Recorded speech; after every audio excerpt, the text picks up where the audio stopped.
Allo stadio San Carlo di Volta va in scena la partita tra i padroni di casa della Sestese e il New Beagno, valida per la 25esima giornata del campionato di promozione Girone A.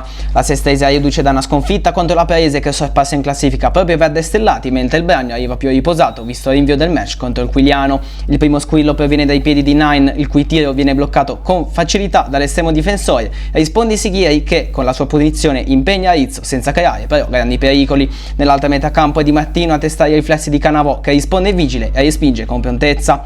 E ancora Beagno che attacca, Tubino prova la soluzione al volo, buona la coordinazione, meno la realizzazione. Spinge la Sestese e al 29esimo Sighieri crossa per Pisca, il quale non impatta al pallone e dunque sfuma l'azione. 4 giri di lancette dopo il Beagno trova il gol del vantaggio, da calcio d'angolo è vincente la testata di Monni che spedisce il pallone in porta, qualche responsabilità per la difesa verde stellata. 5 minuti più tardi raddoppiano clamorosamente gli ospiti, dalla fascia sinistra viene messo un cross perfetto su cui si avventa Tubino che tutto solo sigla il gol dello 0-2.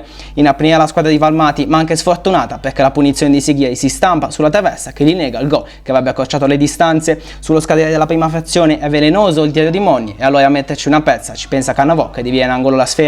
Nel secondo tempo Valmati esegue ben 4 sostituzioni e sarà dominio Sestese ad eccezione di questa azione dove un monumentale Cannavò tiene ancora in piedi la partita. Al 60esimo il tentativo di Chiarabini è potente ma termina centrale tra le braccia di Rizzo. Sempre il numero 11 locale serve una palla illuminante per Pische, il classe 2004 riesce a calciare in porta ma la conclusione è troppo debole.